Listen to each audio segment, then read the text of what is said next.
What's up everybody, Coach Mills here, coming at you with a brand new Valorant video, and in this video we're going to be breaking down the 8 reasons that you might suck at Valorant. Now in this video we're going to be covering the top 8 reasons why you might actually be really not climbing or not progressing the ranks of Valorant right now, and this is important because identifying exactly what you need to work on can easily allow you to climb the ladder. So we're going to be breaking all that down. We'll go to the Game Leap website right after so that you can instantly improve, because we have in-depth advanced VODs, tips and tricks, and advanced guides over every single one of these. But without further ado, let's jump into the video. Now, kicking it off with the first reason that you might be just hard stuck in Valorant and you're just not performing the way you want to, and it's just pretty much flat out, your mechanics are pretty bad. Now, recently, Game Leap partner Dragonmar actually broke this down in a video on his channel that I highly suggest you looking at after this video, but it was called 8 Signs Your Aim is Holding You Back. And the reason why this concept is so important is that if your aim is the thing that really needs to be fixing, a lot of the times in games, it doesn't matter if you completely outbrain your enemy or make the right decision, you're standing in the right position, or you swing the appropriate angle. If your gunplay is absolute trash, you're still gonna be losing when you make all the right decisions up until that point. That can be incredibly frustrating when you set up the best engagement. You're consistently playing things correctly, but you just can't close on the most important thing you need to close on, and that's what that video really revealed. Now, as far as Dragonmar's insights, the big things that you need to identify that really show you that you're having a hard time with your mechanical skill, it's just, are you converting on the first couple of shots with your AR, or are you getting a lot of your kills by controlling your spray? Do you find yourself afraid to take gun duels a lot of the times, and you often resort to tactics that really are not relying on your mechanics? These are some of the things that you need to notice in your own play and identify, hey, my gunplay is one of the things that I really need to focus on. And what Dragonmar suggests more than anything, and I also agree with him, is you go and play free-for-all deathmatch. You do that a lot, but you make sure that you're not committing to crouch sprays, you're not committing to really sprays in general, keeping it to a small 3-round burst at maximum,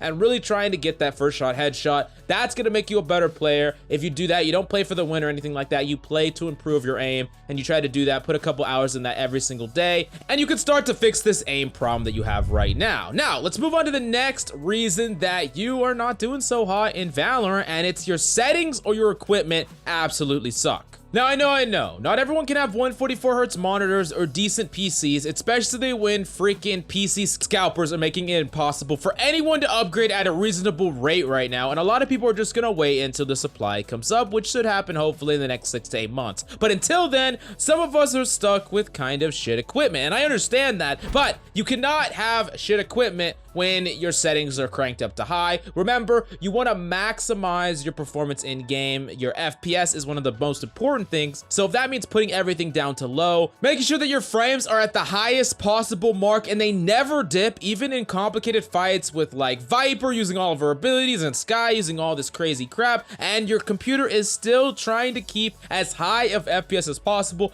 and you don't have a whole bunch of other applications playing in the background. This is all stuff that is really going to help you just have a better experience and a better time playing the game, because a lot of times people don't really understand just how much just getting those extra performance out of those frames, it's gonna really make the game just feel better in general. Now, the next reason that you are sucking at Valorant is kind of like it's getting rubbed off on you from your duo partner who sucks at Valorant. And I'm not saying, hey, you have a bad duo partner, you can only queue with someone that is awesome, is gonna carry you. No, the bad duo partners are the ones that are toxic, constantly putting you down, constantly tilting you or blaming you, or they just don't want to win altogether. Now, I know it can be sometimes rather difficult to find a duo partner that wants to take the game incredibly seriously and wants to improve, but at the same time doesn't exhibit all these toxic traits that come with losing and getting incredibly frustrated. But the best place to find a duo partner such as this is none other than the Game Leap community, either the comments down below or on our Discord. So do yourself a favor, go find yourself a Game Leap duo partner and start to crush the ladder together. But moving on to the 4th reason that you are just not doing very well in Valorant, and this is one of the most common ones I see out of low-ranked players that I review and look at. It's you have no idea how to play a post-plant defuse situation. Now, especially if you're a solo player and you're coming back to point and the spike is fused, some players will be completely lost as to what to do at that moment. The first thing that you need to think about is, okay, where are the enemies most likely to be? And you can know that based on prior information. Sometimes you don't know that much, but it's better to know at least a little bit than nothing at all. The second thing that you need to do is tap the spike. Tapping the spike puts pressure on the enemy because they never know if you're actually trying to stick or not. And it's very important, after you tap that spike, you cannot make a single bit of noise. You make any noise and the enemy knows that you're not sticking it, so they do not have to reveal themselves. And that is incredibly important. Now, a lot of people ask, okay, you tapped it and no enemy peeked. Well, sometimes they don't expect you to actually stick it that first time around. And if enough time went by and they basically called your bluff and they know you didn't stick it, now you have to attempt to stick it again. Now, if you have no idea where the enemy is, a lot of times you should just tap it again and try to get some information at the very least. But if you know that the enemy couldn't possibly be in any place that can immediately challenge you, sometimes it's useful to get it to that halfway mark before you contest the enemy. So if enemies still want to just bait you out, they want to look and they don't want to actually come contest you, a lot of times you can sneak a full defuse in if enemies do not respect the fact that you got it to that halfway mark. Now, the last thing that you need to think about is the fact that different abilities can make this much more successful. Using things like an AoE to block enemies from pushing out of a certain area, so they're less likely to push from there, and you can guard like one angle, or using smokes to deny LOS of the spike can put a lot more pressure on the enemy because they think that you might be full sticking, and that can allow them to give up their position and give you a better position where you know exactly where the enemy is, and you can set up a really easy kill on them because you forced the action from them.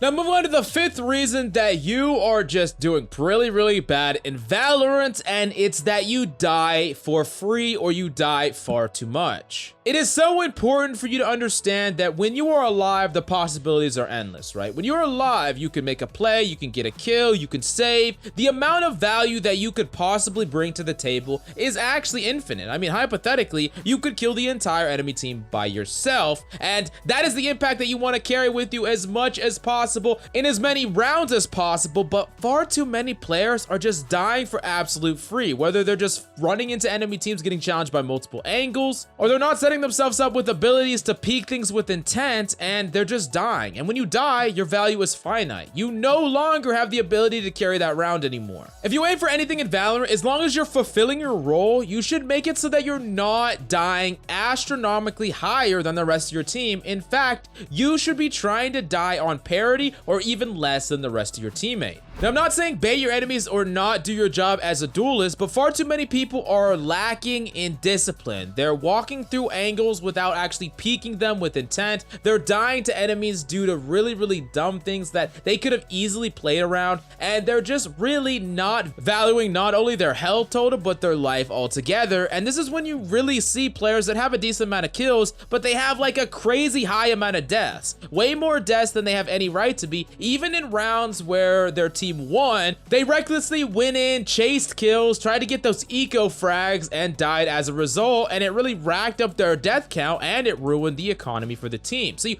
really gotta value your life more and try to not die meaningless deaths. If your death never actually creates an opportunity for your team, or your death never brings some sort of value to your team, then it was not a death worth having. Now, the next big reason that you're consistently not doing that well in Valorant right now, and it's having really low team awareness. Now, I know sometimes you just want teammates that are going to consistently call out, tell you exactly what they need, exactly what they're doing, and things like that, but you're not always going to get that in your games, and a lot of times you need to always be thinking about where your teammates are in position to you and what they are trying to do. How many times have you seen scenarios where your team is rotating off and then people die that haven't quite rotated off when the spike is going to the other side? That has 100% happened to you as well, and it comes down to you really tunnel visioning on the fight in front of you rather than what your teammates are doing behind the scenes. Another example of this is potentially pushing up to an angle and getting one kill, getting swung by someone else and then dying, and you're like, hey, where's my refrag? And your teammates are not even close to you.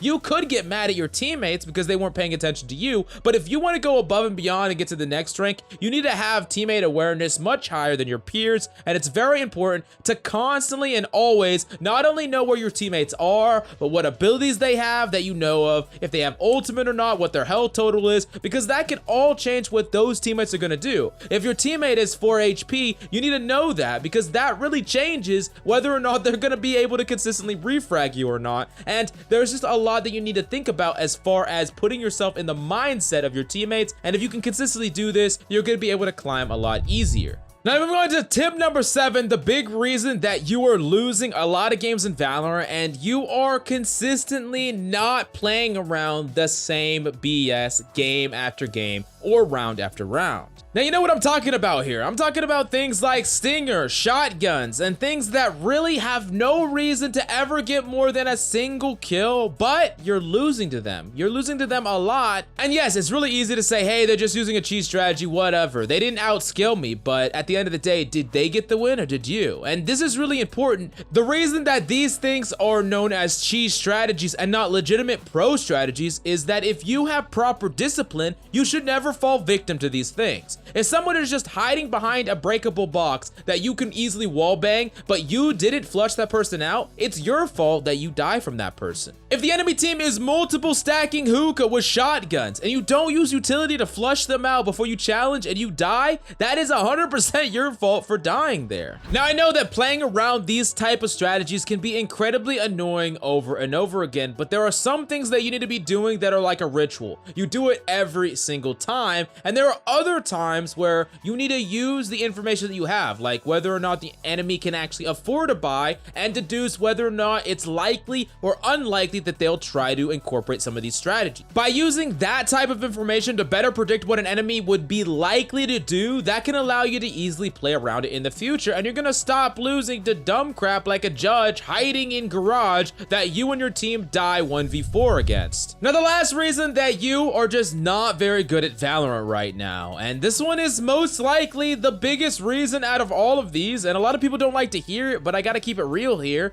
and it's that you don't have a Gamely Premium subscription. No, I'm just kidding. It's that you're not playing the game of Valorant enough. Some people, and you find these type of people in every single game no matter what, they'll play like 2 games or 2 hours of games in the course of a week, and they'll be like, why can't I rank up? Well, here's the thing. Everyone around you is playing much more than that. Now, I'm not saying that you have to play 100 hours a week to climb the ranks of Valorant. That's not what I'm saying at all. But what I am saying is that you need to be putting consistent time as much as possible if you really want to climb, especially in a competitive game, a competitive landscape like Valorant.